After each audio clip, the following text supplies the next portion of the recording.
Magandang araw sa ating lahat mga boss. Andito na naman tayo ang inyong lingkod, si Clifford Dama Vlogs.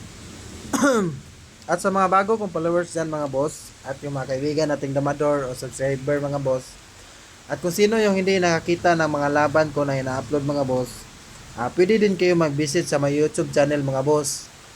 Please visit my YouTube channel, Clifford Dama Vlogs. Doon ko po ina-upload mga boss yung mga laban ko na mga sulit talaga mga boss. Yung mga may aral talaga kayong mapupulot sa mga bakbakan na ina-upload ko doon mga boss. And paki-subscribe na rin mga boss para updated din kayo sa mga laban ko na mga ina-upload mga boss. Sa today's video mga boss, may naglaro lang ako sa rank game mga boss. So may nakalaban ako na isa din pala sa solid ko na followers, si Master Rider G. So bago kami nagsimula mga boss, nagsabi siya sa akin na i-vlogs ko daw yung laban namin. So walang problema yan, Master Rider G. Yan talaga yung gusto ko. Ina-upload yung mga laban ko para may aral din na makukuha yung mga solid ko na followers o yung mga beginners, for beginners lang mga boss. Naglaban kami, sabi niya i-vlogs mo ito mga boss kasi titingin daw siya. So shout out sa iyo Master Rider G. So ito na yung laban natin. Kung sino ka man idol, your request granted. so Master, i-share mo itong laban na to Master para makita din sa mga kaibigan mo or updated ka din sa mga video ko na ina-upload, Master Rider G. So ito na yung game 1 namin mga boss ni Master Rider G. So tumira ako ng 416 mga boss, Joker. So sinubukan ko lang, hindi pa ako masyadong sanay talaga dito mga boss. 313 siya mga boss, 54 lang. So 73 siya mga boss, 95 lang ako mga boss. So tira siya ng 314 mga boss. So nag-break lang ako ganyan. Tapos nag-break din siya mga boss. So yung ginawa ko dito mga boss is kumain doon. Tapos atras siya. Tapos tira lang ako ng 16-14. Pero para sa akin mga boss, medyo alanganin yung 16-14 siguro. Mas maganda kung nag 16-13 siguro yung ano dito. Pero yun nga mga boss, tira siya 416 mga boss. Tapos tumira lang ako ng 313. So nag-abante siya mga boss. So tumira lang ako ng 416. 115 siya mga boss. So nagpakain lang ako ganyan mga boss. Tapos tumira siya ng 73. Yung tira 73 mga boss, may karga din pala yan mga boss. may karga pala yan. So yung ginawa ko nito mga boss is dito lang ako tumira sa may 214. Sumabay lang ako. So di ko napansin mga boss na may lansi pala dyan. Akala ko kasi kakain siya na 15-3 muna. So yung kinain niya mga boss is kumain siya dito sa may 315. So pagkain niya ng mga boss, kain ako doon abante. Nakita ko na mga boss na pagkakain ako sa 214, matatatluhan na ako mga boss. So badibag talaga ako kay Rider J sa dito sa laban na to mga boss. At sa game 1 mga boss, hindi ko na itinuloy mga boss kasi talo na po talaga ako dyan. Badibag talaga ako kay Master Rider J. So shout out sa iyo Master. Ang galing mo. May mga tirada ka talaga idol. Talo po talaga si Shadow Pine dito mga boss. So nag-resign na ako dito na part ng mga boss. So game 2 na tayo mga boss. Ako yung black mga boss, siya naman yung white. So yung tinira niya dito mga boss is 116. So tira lang ako 115 mga boss. 214 siya. So 61 mga boss. 16-13 siya mga boss. So 116 lang yung tinira ko. 5-1 siya timing mga boss. Kain siya dalawa ganyan. Tapos 8-3 mga boss. So normal development talaga. Yan talaga yung mga kadalasang tinitira mga boss. 3-14 lang. 11-7 siya mga boss.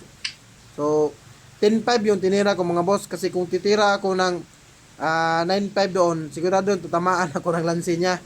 May kombinasyon siya sa likod mga boss. Pagkain na siya 416 tapos 10-5. So matatluhan ako doon. Medyo nakita ko yan mga boss. So nag 10.5 lang ako. 7.3 siya mga boss. 5.1. Pakain siya ganyan mga boss. Tapos sabay atras. Tapos yung ginawa ko dito mga boss is tumira ng 9.5. So pagtira niya ng 9.5 din mga boss, umabante na ako ganyan. 116 siya mga boss. 5.1 lang. Pagtira niya ng 6.2 mga boss, tumira lang ako 116. Tapos yung ginawa niya nito mga boss is tumira ng 5.1. So kung hindi mo mapapansin yan mga boss, may lansi na talaga siyang nakaabang dyan. Kung titira lang ako ng 11.6 or 8.3 mga boss, tatamaan talaga ako. Matatatluhan na niya ako mga boss. So yung ginawa ko mga boss is inunahan ko na siya. Dinalawa ko na agad mga boss, ganyan. Tapos pagkain niya mga boss, sinabay ko pa dito sa may 16-14. So pagkain niya ganyan mga boss, medyo nakaposisyon ako mga boss. Medyo nalamangan ko siya sa posisyon. So pagkain niya ganyan, nakareal yung 14 ko mga boss. Yung nasa 14 mga boss, medyo mabigat yan na posisyon. Pagtira niya ng 416 mga boss, pinakain ko lang yung 83 ganyan. Para mamilipit talaga yung pisa niya.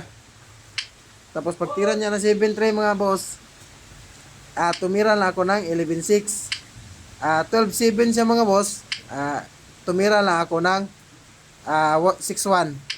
Pagtira niya ng 16.13 mga boss, inabangan ko lang dito sa may 2.14. Para pagtira niya ng 3.13 mga boss, tumira lang ako ng 15.15. 7.3 siya mga boss, 2.14. Pag 2.14 ko mga boss, sa posisyon na yan, sumuko na po si Master Rider G. So nakachamba ako sa game to mga boss. Solid talaga. Makapigil hininga din yung mga tirada ni Master Rider G mga boss. Kailangan may ano din talaga, may tirada din talaga siya. So kailangan mo talagang mag-ingat mga boss. Kasi kung kanina hindi ko napansin yung lalim niya sa lansi kanina mga boss, yung may kombinasyon siya kanina, so baka matatalo ako doon. So magaling din talaga. So shout out sa iyo Master Rider G. Kung sino ka man, sana makita mo itong laban na ito mga boss. At sa mga bago kong followers dyan mga boss, sana may aral kayong napulot dito sa laban na ito mga boss. So bago matapos itong video mga boss, may shout out lang ako. So shout out sa iyo Master Alex Kasanaan Bintayaw, President of Davao City Dama Association.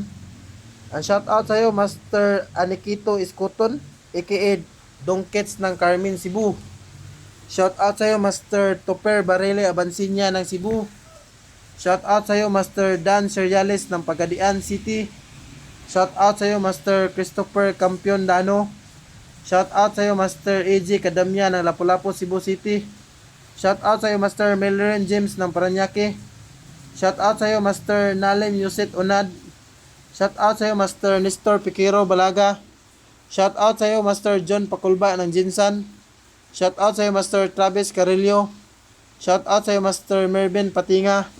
Shout out sa iyo Master Otter Cebu Dalagit Mantalungon. Shout out sa iyo Master Fidel Alvarado ng Cagayan de Oro City. Shout out sa iyo Master William Picardal ng Ilocos. Shout out sa iyo Master John Balasi ng Siquijor. Shout out sa iyo Master Toto Silma ng Masbate. Shout out sa iyo Master Ryan Sisa the Magician. Shout out sa iyo Master Ronald Daspunya from Lapu-Lapu Cebu City. Shout out sa iyo Master RG Iyong ng Mindanao, Zamboanga, Sibugay, Municipality of Artilem. Shout out sa iyo Master Ryan Chris Kamingay Balansag ng Libaong, Panglao, Bohol. Shout out sa iyo Master Angelito Plaso from Cebu. Shout out sa iyo Master Erickson N. Calyado. Malakas to na dama player mga boss. Shout out sa iyo Master Aaron ang malakas. Shout out sa iyo Idol Larry Dama PG ng Dimiao, Bohol. Shout out sa iyo Master Munib Indana ng Zamboanga City. Shout out sa iyo Master Janly ng Palumpon, Leyte. Shout out sa iyo Boss Gilben Pameron Rama ng Padada, Davao. Shout out sa iyo Boss Oscar Amakin, champion ng Panglao number 1. Shout out sa iyo Master Doydoy Ulaer ng Karkar, Cebu. Shout out sa iyo Master Erher Cantoria, Hiser. Shout out sa iyo Master EG Biso ng Caloocan City. Shout out sa iyo Master George Dulutina ng Batuan, Bohol. Shout out sa iyo Idol Ede Pinkian ng Cebu. Shout out sa iyo Master Roland Tranquilero Subirano ng Tibuli, South Cotabato. Shout out sa iyo, Master Glenn Ray Ngojo, aka Barbits ng Cebu. Shout out sa iyo, Master Melvin Alauria. Shout out sa iyo, Master Dondon ng Valenzuela City. So yun lang mga boss, sana may aral kayong napulot doon at magandang araw sa ating lahat.